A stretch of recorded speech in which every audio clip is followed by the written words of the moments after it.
Every cup of coffee you drink is basically a tiny deposit into an account you won't see the return on for decades. Scientists just closed the books on that account after tracking it for 43 years, across more than 130,000 people. And the interest rate turned out to depend on one very specific ingredient inside the cup. Dementia doesn't show up overnight. The damage quietly accumulates in the brain for decades before anyone notices a single symptom, which is exactly why most nutrition studies on brain health fall short. A 5 or 10-year study is trying to judge a decades-long investment by checking the balance after a few months. A team from Mass General Brigham and the Harvard T.H. Chan School of Public Health, led by Yu Zhang and senior author Dong Wang, got around that problem by tapping into two of the longest-running health studies in existence. The Nurses' Health Study, following women since 1980, and the Health Professionals Follow-Up Study, following men since 1986. Combined, that's 131,821 people, tracked for up to 43 years, with their coffee, tea, and decaf habits recorded again and again the entire time through detailed dietary questionnaires, alongside repeated cognitive testing and full medical records to catch every diagnosis. Published in JAMA in 2026, the results center on 11,033 people in that group who developed dementia over the decades of follow-up. People who drank the most caffeinated coffee had an 18% lower risk of developing dementia compared with people who rarely or never touched it, a difference too consistent to explain away by chance.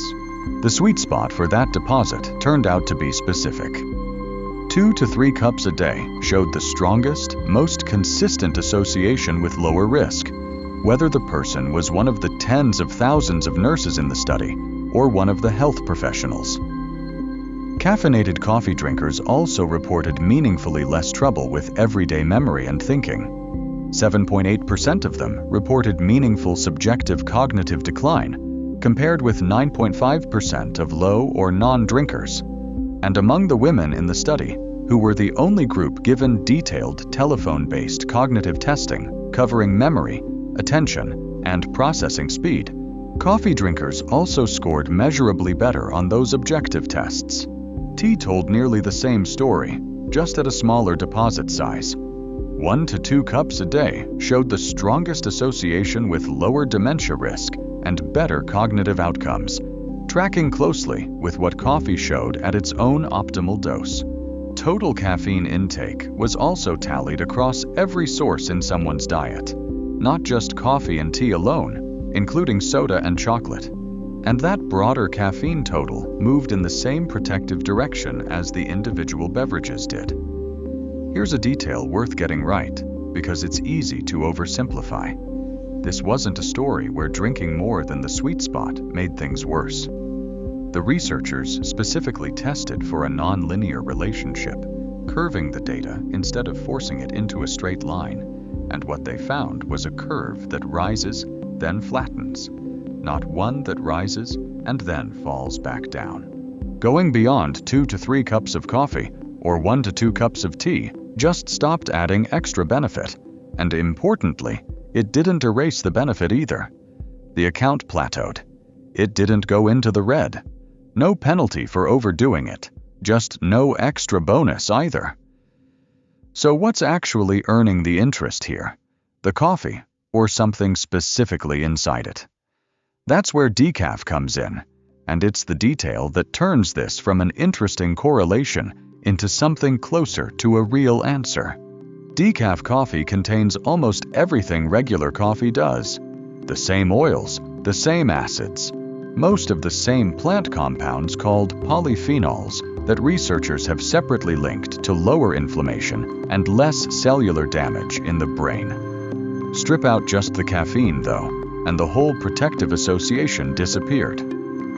Decaf drinkers showed no reduction in dementia risk and no improvement in cognitive performance compared with people who drank little or none. Same beans, same roasting, same bitter cup, minus one molecule, minus the entire benefit.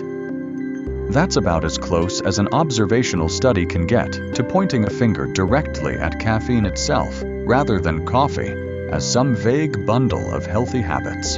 It also lines up with what's already known about how caffeine behaves in the brain. It blocks a receptor for a molecule called adenosine, which normally builds up and dampens neural activity. And some researchers suspect that same blocking action may also ease the kind of low-grade brain inflammation tied to dementia risk over time. Though that specific mechanism wasn't directly tested in this particular study. Here's the part that matters most for anyone actually worried about this disease. Some people carry a meaningfully higher genetic risk for developing dementia than others, often for reasons entirely outside their control, baked into DNA they didn't choose. So the researchers built a genetic risk score for each participant, ranked everyone from lowest inherited risk to highest, and reran the entire coffee and tea analysis separately within each risk group. If caffeine's benefit were somehow just piggybacking on people who were already low risk to begin with, you'd expect the protective association to shrink or vanish in the high genetic risk group. It didn't. The protective association with caffeinated coffee and tea showed up just as strongly in people with high genetic risk as it did in people with low genetic risk.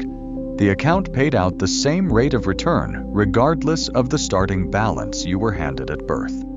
That's a genuinely reassuring result for anyone who's watched a parent or grandparent develop dementia and wondered if lifestyle changes could even make a dent against that kind of inherited risk. One honest limitation belongs right here.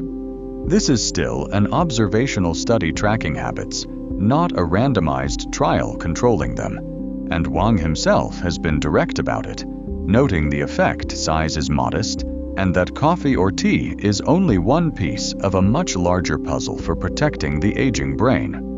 What holds up across 43 years and two entirely different cohorts, one of women and one of men, caffeinated coffee at 2 to 3 cups a day, or tea at 1 to 2 cups a day, tracks with a real, specific 18% lower risk of dementia. And unlike coffee's reputation as a vague bundle of healthy habits, the Decaf comparison points specifically at caffeine as the active ingredient doing that work.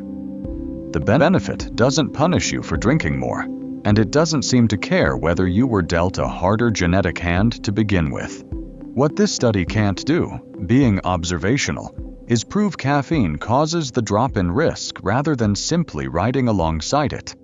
That's exactly the kind of question a future randomized trial, actually assigning people caffeine or a placebo, could eventually settle.